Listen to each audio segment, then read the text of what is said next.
तो रिकॉर्ड में बोल रहा हूं कि आईबी ने 34 लोगों को अभी तक टेलीफोन किया, कल तक टेलीफोन किया। और आईबी के लोग क्या पूछ रहे, 34 लोगों ने मुझे बताया ज्यादा लोगों को किया होगा, क्योंकि कुछ हमारे लोगों को समझ में ही नहीं आता है। एलबी आईबी का होगा, अमन मेश्राम को बताने की क्या जरूरत है।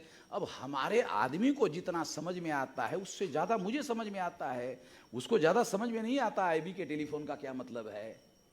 उसको तो यह भी मालूम नहीं है आईबी पुलिस होगा, उसको यह भी मालूम नहीं है कि आईबी जो है ये डायरेक्ट सवेरे 9 बजे के पहले डेली रिपोर्ट करना पड़ता है पीएम को,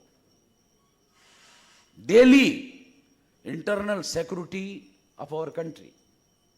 रॉ जो है वो एक्सटर्नल सिक्योरिटी, दुनिया की जो सिक्योरिटी है उसका रिपोर्ट 9 बजे के पहले पहले प्रधानमंत्री के सामने रखना पड़ता है। इंटरनेशनल रॉ नाम का संगठन है भारत का, वो प्रधानमंत्री के सामने रिपोर्ट देता है 9 बजे के पहले।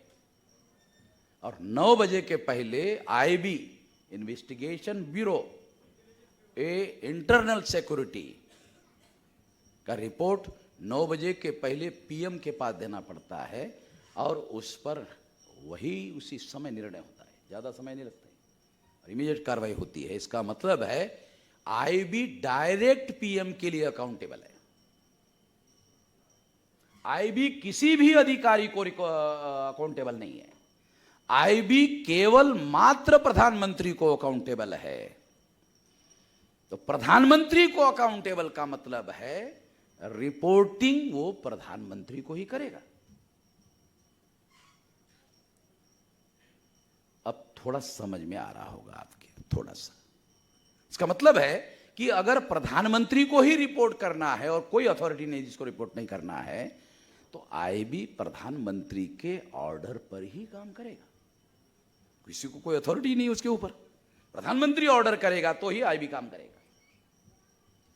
तो ये जो मैंने अब इधर लिखा कि संघटने तोडफोड करण्याचा कार्यक्रम, पीएमओ, पीएमओ या शब्दाचा अर्थ प्राइम मिनिस्टर्स ऑफिस, पीएमओ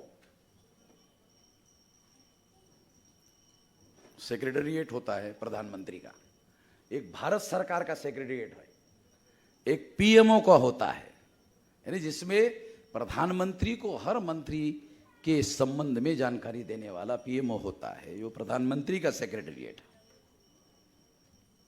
तो ये इसके माध्यम से, आईबी के माध्यम से 34 लोगों को कल तक टेलीफोन किया गया और पूछता था कितने लोग कुमार काले को सपोर्ट कर रहे हैं। सवाल भी इंपॉर्टेंट बात है, कितने लोग कर रहे हैं, तो डाटा कलेक्ट कर रहे हैं, कर भी रहे हैं कि नहीं कर रहे, कर रहे तो कितना कर रहे हैं, उससे वो रिपोर्टिंग उधर देता है कि हमने जिस काम के लिए लगाया वो हो रहा है कि नहीं हो रहा है। ये जो तोड़फोड़ करने के लिए आदमी हमने पकड़े हैं, उनकी औकात कितनी है कि नहीं है, वो उसका कैलकुलेशन कर रहे हैं, है कि नहीं है, ये हमारे काम में लिए आता कि नहीं आता। देखो, खास बात आपको समझाने के लिए इसको क्लब करते हुए दूसरी बात बताता हूं। सारे देश भर में कई अपोजिशन पार्टी की सरकारों को गिराने का अभियान चल रहा है। हमारी तो कोई सरकार ही नहीं है, मगर हमसे भी सेंट्रल गवर्नमेंट को खतरा है। तो इसलिए हमारी संगठित शक्ति को भी कमजोर करने के कार्यक्रम को लगाया गया है, आईबी को लगाया गया है। और आज सवेरे वामसेफ संगठन का एक कार्यकर्ता, शायद उसका नाम कामले है, कोल्हापुर के साइड का है, सातारा, तो आया कि का आईबी का मुझे टेलीफोन आया था। तो 35वां नंबर, 34 के बाद ये 35वां नंबर हो गया। तो इसका मतलब ये है कि लगातार यानी कितना सपोर्ट मिल रहा है आपको बताता हूं। कुमार काले छत्तीसगढ़ में अधिवेशन लेने के लिए गए, 32 लोग थे। 32 में हमने 2 लोगों को भेजा, 2 हमारे, 30 रह गए। तो एक जो अरविंद वहां हमारा पुराना कन्वीनर था बामसेप का, वो उसके साथ है, वो ट्यूशन क्लासेस लेता था। तो उसने देखा कोई आने वाला है नहीं, तो उसने अपने बच्चों को कहा, जिसको ट्यूशन देता है ना, उसको बच्चों को कहा कि तुम्हारे माँ बाप लेके आना कल कार्यक्रम में। तो ऐसे 25-30 लोग, ट्यूशन के बच्चे, और उसके किसी की माँ तो किसी का बाप, ऐसे टोटल मिलाकर 30 लोग। उसमें एक का भी संबंध बामसेप के साथ नहीं। इतना बड़ा अधिवेशन कुमार काले का हुआ, आईबी वालों को पता नहीं है, ये मैं रिकॉर्ड कर रहा हूं।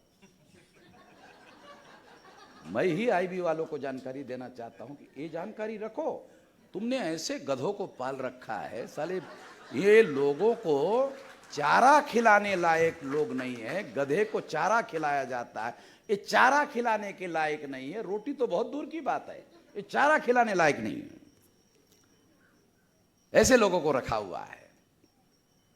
तो मैं आप लोगों को ये खास बात समझा रहा हूं कि इस तरह से इन लोगों ने इस संगठन को तोड़फोड़ करने के काम पर लगाया, ये सारे देश भर में लगाया। तो उनको जानकारी मिली, पीएमओ को, प्रधानमंत्री को, पीएमओ को, आईबी को, कि ये लोग वामन मेश्राम के विरोध में कामयाब नहीं हो रहे। उनको जानकारी मिली, डाटा हो गया ना कलेक्ट, जानकारी मिली कि ये तो कामयाब नहीं हो रहे।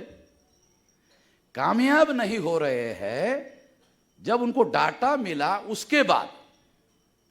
उसके बाद उन्होंने दूसरे तरीके से उनको मदद करना शुरू कर दिया।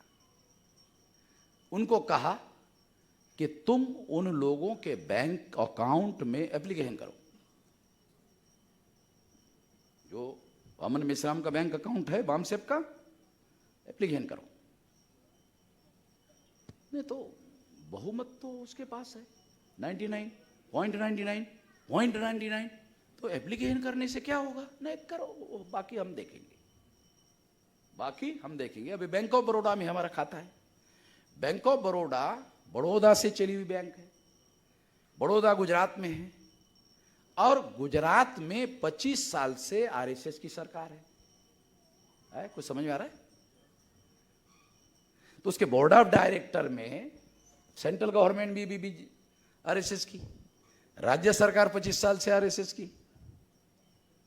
तो उसका जो बोर्ड ऑफ डायरेक्टर है बैंक ऑफ बड़ौदा का, तो स्वाभाविक रूप से उन्हीं लोगों का है। तो उन्होंने संबंधित ब्रांच के लोगों को ऊपर से कहा, फ्रीज करो, रोक दिया। तो दिल्ली में हमारा मुकेश है, उसने बैंक मैनेजर को पूछा, आप तो बोल रहे थे कि जिधर उधर वामन मेश्राम का ही है, तो कोई रुकावट नहीं है आपको, तो ये कैसे रुकावट आ गई? मैनेजर को कहा उसने। तो उसने मुकेश को कहा, सब ऊपर से हो रहा है। उसने कहा, उसके मुंह से निकला, सब ऊपर से हो रहा है।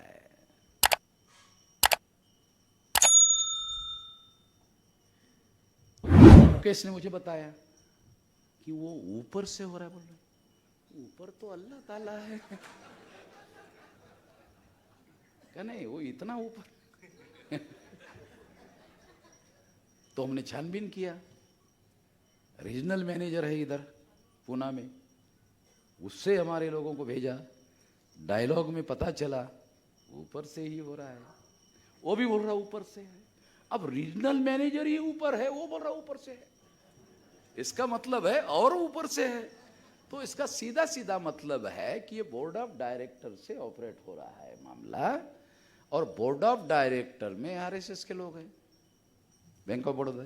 मैं आप जो समझा रहा हूँ रिकॉर्ड में बोल रहा हूँ,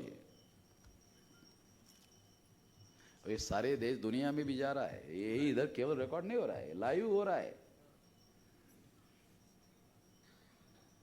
तो आरएसएस के जो लोग अलग अलग जगह बैठे हुए, आरएसएस को कुछ करने की जरूरत नहीं है। आरएसएस के लोग बैठे हुए हैं, उनके हितों की रक्षा कैसे होती उनको मालूम है, उनके लोग हैं ना वो ट्रेंड। उन लोगों ने आउट ऑफ वे जाकर, कानून के विरोध में जाकर, लॉ ऑफ द लैंड क्या कहता है, चलो ठीक है आपको थोड़ा सा ज्ञान दे देता हूं, आउट ऑफ वे कर रहे हैं। लॉ ऑफ द लैंड क्या है? 303 बीजेपी के मेंबर पार्लियामेंट है, मान लो कि उन्होंने 10 मेंबर ने, 20 मेंबर ने विद्रोह कर दिया नरेंद्र मोदी के विरोध में, और राष्ट्रपति को लिख दिया कि हम नरेंद्र मोदी के विरोध में हैं, नरेंद्र मोदी के प्रधानमंत्री नहीं मानते, ठीक है, लिख दिया राष्ट्रपति को।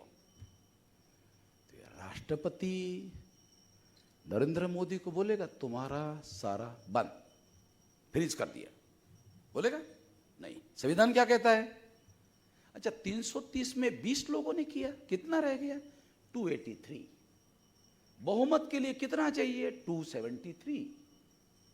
नरेंद्र मोदी के पास है कितने? 283। नरेंद्र मोदी ही चलेगा। Law of the land, constitution का एक नाम है लॉ ऑफ द लैंड। जो देश का कानून है वो है लॉ ऑफ द लैंड। जिसके पास बहुमत है वो लीगल है। ये भारत का संविधान कह रहा है। जब भारत का संविधान कह रहा है, उससे भिन्न कोई कानून नहीं बनाया जा सकता। जो प्रधान कानून है लॉ ऑफ द लैंड, उससे कॉन्ट्रडिक्ट करने वाला कोई कानून नहीं बनाया जा सकता। अगर बना दिया तो सुप्रीम कोर्ट उसको अनकॉन्स्टिट्यूशनल घोषित कर देता है। तो मेरे पास 99.99 बताया ना, गणित बताया था पहले, दोबारा बताओ? अच्छा ठीक है, मतलब इतना सारा है। फिर उसका वीडियो है, डॉक्यूमेंट है, वो सारा बैंक को दे दिया, वो सारा दे दिया, बैंक को दे दिया, रजिस्ट्रार ऑफिस से सर्टिफाइड दे दिया। उनको 14 पॉइंट ये सवाल पूछे बैंक मैनेजर को, इसके जवाब दो। एक भी सवाल का जवाब मैनेजर ने नहीं दिया। हमारे लोगों ने पूछा, अरे क्यों जवाब नहीं दे रहे हो? ऊपर से है तो हम कहाँ जवाब दे, हमारे पास है ही नहीं। ये ऊपर से चल रहा तो जवाब हमारे पास कहां से है? हम कर ही नहीं रहे हैं, ऊपर से हो रहा है तो जवाब ऊपर वालों को देना है। हम कर ही नहीं रहे तो हमारे पास जवाब ही नहीं है। Out of way illegal account को फ्रीज करके तोड़फोड़ करने वाले लोगों के समर्थन में है, समझ में आ रहा है? जो तोड़फोड़ करने वाले लोग हैं, क्योंकि उन्होंने देखा कि वामन मेश्राम ने तो फूंक मार दिया, उड़ा दिया ये साले टिक ही नहीं रहे कहीं पर भी। चड्डियां पहने वाले बच्चों को राज्य अधिवेशन में बिठाकर अधिवेशन कर रहे, तो इनकी कोई बात सुन नहीं रहा। यानी वामन मेश्राम के विरोध में कोई सुन नहीं रहा, बल्कि इन लोगों को यह भी जानकारी इकट्ठा हुई कि उनको कुछ चंदा मिला। तो मैंने छानबीन किया, कैसे मिला? मेरा ही नाम लेकर पैसा ले रहे मेरे को ही गाली दे रहे, मेरे ही विरोध में बोल रहे। और मेश्राम साहब कहा दिया, हाँ पहले कितना दिया था? 10,000 दिया था, तो अभी दे दो हिसाब से। नहीं अभी 5-6 हजार, ठीक है 5-6 हजार दे दो। अब उसको लगा साला भागते भुगते के लंगोटी ठीक है कि ये हमारे नाम अगर बोल दोगे वामन मेश्राम के खिलाफ में, हमको चाहिए पैसा, तो एक नया पैसा नहीं देगा। तो ऐसे देश भर में उन लोगों ने मेरा नाम लेकर ही पैसा इकट्ठा किया। लोग मुझे सारे देश भर में लाइन लगाकर पैसा देते हैं। सारे देश भर में क्यों देते हैं? उनको मालूम है कि एक एक नया पैसा ये आंदोलन के लिए खर्चा होता है। यकीन है, विश्वास है, ये क्रेडिबिलिटी मैंने अपने जीवन में, जिंदगी में, मेरे पास कुछ पूंजी नहीं है, मेरे पास एक ही पूंजी है, वो मेरी क्रेडिबिलिटी है, मेरी विश्वसनीयता है। लोगों को ये मालूम है कि मैं कभी भी अपने मकसद के साथ कोई कॉम्प्रोमाइज करने वाला नहीं हूं। और लोग देख रहे हैं कि ये सारे विपरीत परिस्थिति में भी ये लड़ाई जारी है, जंग जारी है। मैदान वामन मेश्राम ने छोड़ा नहीं है, अभी जारी है। तो इसलिए किसी का कोई यकीन नहीं है, कोई कुछ कह रहा है तो कोई यकीन नहीं है। तो इस बात को ध्यान में रखते हुए अब सेंट्रल गवर्नमेंट, स्टेट गवर्नमेंट और पुलिस के लोग भी, अभी उत्तर प्रदेश में पुलिस के लोगों ने उनकी मदद की। सारे ब्राह्मण, तिवारी, पांडे और एक दो भी, हाँ ऐसे 3 ब्राह्मण अधिकारी, पुलिस अधिकारी, अरे आउट ऑफ एज आकर, कानून नहीं है, कॉन्स्टिट्यूशनल हमारे पास फंडामेंटल राइट है। आर्टिकल 19 जो है ये फंडामेंटल राइट है। पुलिस के पास रोकने का कोई पावर ही नहीं है। वहां से उन्होंने नैला मारा तो मैंने दैला मारा। उन्होंने अधिवेशन नहीं करने दिया तो मैंने कहा दिन भर प्रदर्शन करो, मुर्दाबाद मुर्दाबाद मुर्दाबाद मुर्दाबाद मुर्दाबाद मुर्दाबाद। तो दिन भर मुर्दाबाद होता रहा।